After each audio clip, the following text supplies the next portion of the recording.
บายดีเพื่อนๆพบกับ Air Training เพื่อแบ่งปันสิ่งใหม่ๆสำหรับเพื่อนๆอย่าลืมกดติดตาม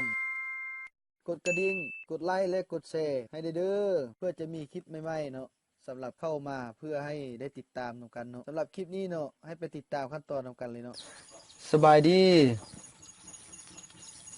พบกับ Air Training YouTube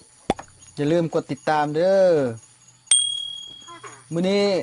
ข้าพเจ้าจะมาสอนวิธีการ Import ข้อมูลเนาะจาก GPS เข้าไปหา Google Earth เนาะ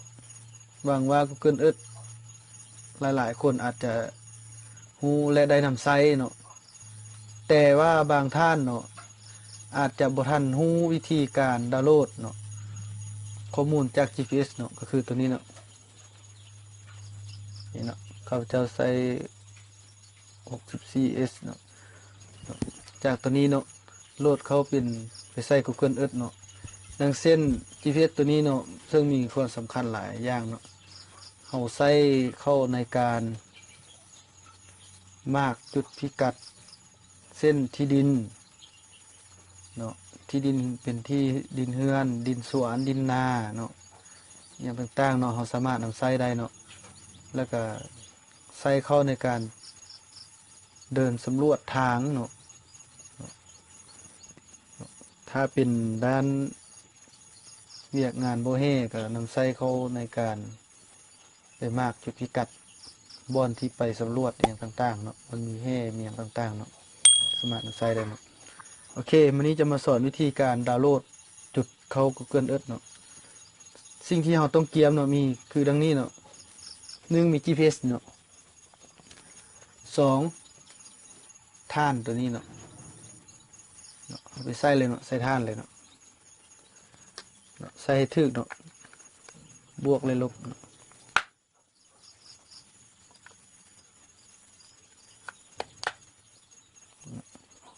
ตัวนี้เป็นฝาอัด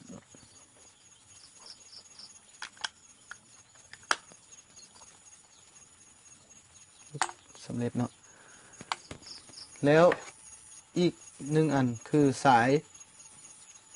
USB เนาะก็คือสายโหลดเนาะของ GPS โดยเฉพาะเนาะต้องเป็นสายที่มากับมันเองเนาะที่มันทึกเนาะหัวจะเป็นแบบนี้เนาะนี่หัวเนาะตัวนี้จะเสียบใส่กับคอมเนาะตัวนี้เสียบใส่กับ GPS เนาะก็คือจุดนี้เนาะนี่เนาะเข้าไปเนาะเสียบเข้าไปเลยเนาะนี่เนาะสลับส่วนนี้เนาะให้เสียบเข้ากับคอมเนาะ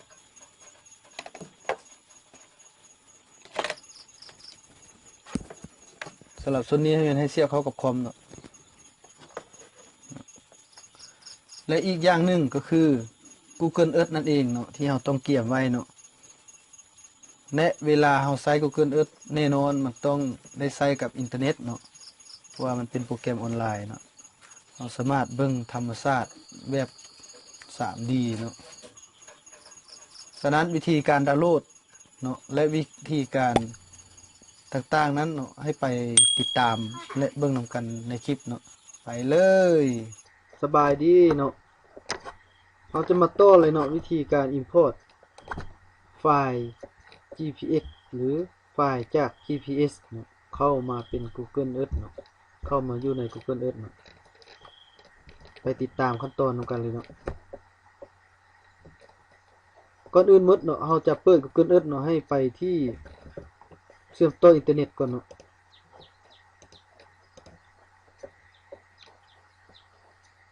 เพราะว่า Google Earth เนาะถ้าบ่มีอินเทอร์เน็ตจะเปิดบ่ได้เนาะลิ้นบ่ได้เนาะหลังจากนั้นเราให้ไปเปิด Google Earth เลยเนาะ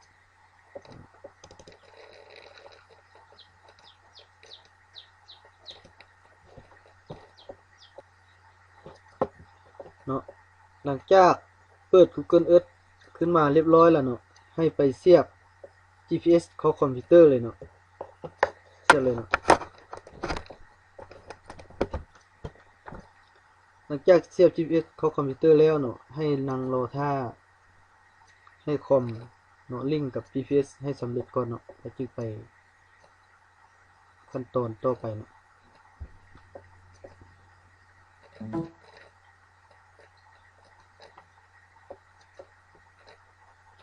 เนาะตอนนี้ GPS เราได้เชื่อมต่อกับคอมพิวเตอร์เป็นอันสำเร็จแล้วเนาะให้ไปเบิ่งข้าพเจ้าจะพาไปเบิ่งข้อมูลที่เราจะ import เข้ามาเนาะไปเปิดที่ไฟล์ไปที่ Garmin GPS Map นี่เนี่ยไปที่ Garmin เนาะมาฮอดนี้เนาะข้าพเจ้าจะแนะนำเนาะเพราะว่าไฟล์เนาะสำหรับไฟล์ที่เราจะโหลดเข้า Google Earth นั่นเนาะต้องเป็นไฟล์นามสกุล GPS เท่านั้นเนาะถ้าเป็นไฟล์นามสกุลเนี่ยอื่นๆนี่อาจจะบ่ได้เนาะไปที่ GPS เนาะ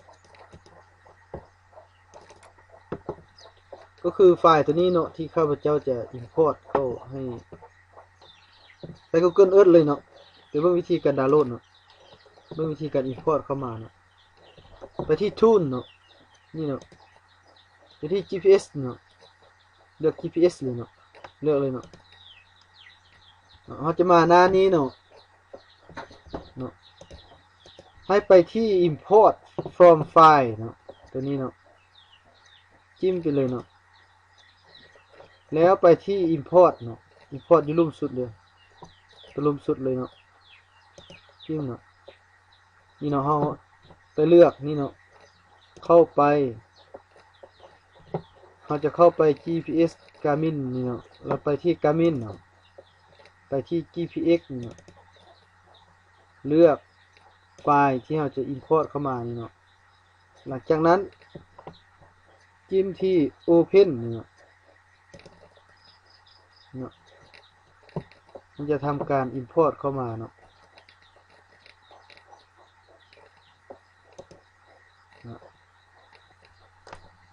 และ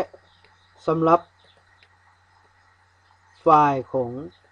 Google Earth นี่เนาะเราสามารถ export ออกไปนำใช้ได้คือกันเนาะสำหรับวิธีการ export นั่นเนาะคลิปหน้าข้าพเจ้าจะมาสอนให้เนาะสำหรับคลิปนี้อาจจะได้จบเพียงลงเพียงเท่านี้เนาะอย่าลืมกดติดตามเนาะกดไลค์และกดแชร์ให้ข้าพเจ้าเลยเนาะเพื่อข้าพเจ้าจะมีคลิปใหม่ๆเอามาลงให้ทานผู้ชมเนาะได้มาครับชมนำกันเนาะสำหรับคลิปนี้เนาะขอขอบใจเพียงเท่านี้เนาะสำหรับคลิปนี้แม่นสิ้นสุดลงเพียงเท่านี้หวังว่าจะช่วยให้ท่านได้หลายอย่างฉะนั้นข้าพเจ้าขอขอบใจที่ท่านติดตามช่อง Air Training YouTube และอย่าลืมกดติดตามกดกระดิ่งกดไลค์และกดแชร์เพื่อจะอัปเดตคลิปใหม่ๆ